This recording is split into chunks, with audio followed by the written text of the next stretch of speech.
ज़रूरी नहीं हर मौत बुढ़ापे में ही आए। कुछ मौतें अकाल भी होती हैं, और ऐसी मौतें शरीर तो ले जाती हैं, लेकिन पीछे छोड़ जाती हैं एक बेचैन आत्मा। ऐसी आत्मा जिसे समझ ही नहीं आता कि आखिर उसके साथ हुआ क्या, और फिर जन्म लेती है एक भावना, बदले की भावना। ऐसी आत्माएं इस दुनिया से अकेली नहीं जाती, वो इस दुनिया से तबाही मचाकर जाना चाहती हैं। नमस्कार दोस्तों, स्वागत है आप सभी का मेरे चैनल कहानी विद सोडा में। इस चैनल के माध्यम से मैं आप सभी तक लेकर आऊँगी कुछ ऐसी सच्ची डरावनी घटनाएं जिन्हें सुनकर आप सोचने पर मजबूर हो जाएंगे कि क्या भूत सच में होते हैं। तो आइए शुरू करते हैं। ये बात है राजस्थान के एक छोटे से गांव की। गांव जहां रात होते ही अंधेरा पूरे आसमान को निगल लेता था और हल्की सी आवाज भी दूर तक सुनाई देती थी। वहां एक आदमी की एक्सीडेंट में मौत हो गई थी। अब मौत रात को हुई थी और हिंदू रीति रिवाजों के अनुसार रात को शरीर नहीं जलाए जाते। इसीलिए घर वालों ने फैसला किया कि अगली सुबह उसका अंतिम संस्कार किया जाएगा। लेकिन एक दिक्कत थी, रात भर उसके पार्थिव शरीर के साथ किसी का रहना जरूरी था। इसलिए लोगों ने डिसाइड किया कि वो बारी बारी जागकर पहरा देंगे। लाश को घर के एक कमरे में रखा गया और बाहर आंगन में लोग कुर्सियों पर बैठकर पहरा देने लगे। कुछ लोग सो रहे थे, कुछ लोग जागकर पहरा दे रहे थे। सब कुछ ठीक था तब तक जब तक रात ने अपना असली रूप नहीं दिखाया।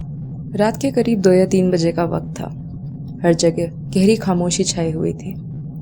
तभी बाहर बैठे एक आदमी, जिसका नाम हम राजीव मान लेते हैं, उसने महसूस किया कि अंदर कमरे में कोई हलचल हुई है। पहले तो उसे लगा कि वो उसका वहम है, तो उसने उसे इग्नोर कर दिया। फिर कुछ ही पल बाद वहां से एक और आवाज आई। अब वो आवाज थोड़ी क्लियर थी। उसे लगा कि अंदर कोई इधर उधर चल रहा है।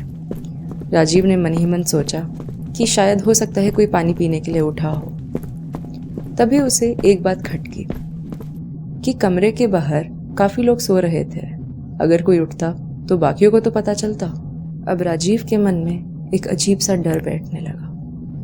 वो धीरे धीरे उस कमरे के पास गया।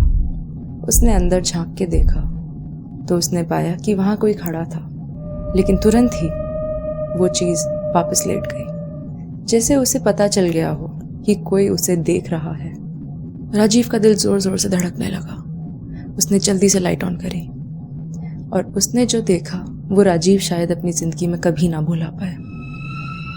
उसने देखा कि उस लाश के मुंह से एक कपड़ा बाहर निकल रहा था, साफे का कपड़ा जो सर पर बांधा जाता है।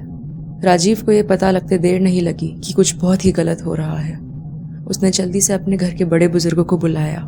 जब घर के बड़ों ने यह दृश्य देखा तो उन्होंने कहा, अभी के अभी इस कपड़े को इसके मुंह से बाहर निकालो। जब उन्होंने वो कपड़ा खींचना शुरू किया तब सबको लगा वो कपड़ा आसानी से बाहर आ जाएगा, लेकिन जैसे जैसे वो कपड़ा खींचते गए वो कपड़ा खत्म होने का नाम ही नहीं ले रहा था। 1 गांठ निकली, 2 गांठ, 3 गांठ। सब लोग हैरान थे कि इतना कपड़ा किसी के मुंह में आ कैसे सकता है। वो खींचते गए और फिर जो उन्होंने देखा उसने उनका खून जमा दिया। उस लाश के मुंह से 7 गांठें बाहर निकली थी, 7। और हैरानी की बात तो ये थी कि इतना कपड़ा भरने के बाद भी उस लाश का मुंह ज्यों का त्यों था, बिल्कुल नहीं सूजा, बिल्कुल नहीं फूला। बुजुर्गों ने जो बताया वो सुन के शायद आपको अपने ही कानों पे यकीन ना हो। उन्होंने बताया कि यहाँ आज जो हुआ है वो कोई आम बात नहीं है। ये आत्मा अकेली नहीं जाना चाहती। सबने आसपास देखा और पाया कि उस कमरे के पास जो लोग सो रहे थे वो 7 लोग थे। तब उसको समझ आया वो कपड़ा उन्हीं के लिए था। बुजुर्गों ने बताया उस आत्मा ने क्या किया। उसने साफा लिया, हर एक सोए हुए आदमी की हाइट नापी और हर एक के नाम की 1 गांठ बांध दी। फिर उस कपड़े को निगलकर अंदर ले गई। लेकिन इसका मतलब क्या था? इसका मतलब ये था कि उनकी उम्र वहीं रुक जाती। जितनी उनकी हाइट थी उतनी ही उनकी उम्र बची रह जाती। और अगर वो लाश उस कपड़े के साथ जला दी जाती तो वो 7 लोग भी मर जाते। ये सुन के सबके रोंगटे खड़े हो गए।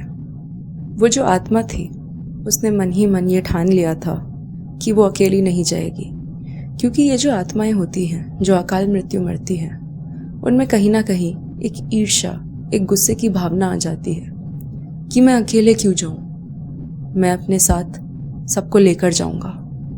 उस रात अगर वक्त पे वो कपड़ा नहीं निकाला जाता तो शायद वो 7 लोग भी उस आत्मा के साथ ही चले जाते। अब इसका कंक्लूजन आप खुद निकालिए और नीचे कमेंट्स में लिखिए कि क्या आत्माएं सच में होती हैं? क्या वो इंसान जिनकी अकाल मृत्यु होती है, उनकी अधूरी इच्छाएं उन्हें यही बांध लेती हैं, या ये सब सिर्फ एक कहानी है? अगर आपको ये कहानी पसंद आई हो तो इस वीडियो को लाइक और चैनल को सब्सक्राइब ज़रूर कीजिएगा।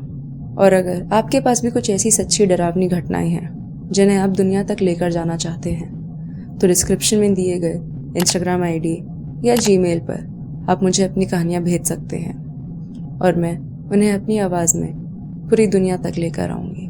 लेकिन दोस्तों, एक बात ज़रूर याद रखिएगा कि आप कहीं ऐसी जगह जाएं जहां मौत हो रखी हो, रात का समय हो तो वहां भूल कर भी मत सोइएगा।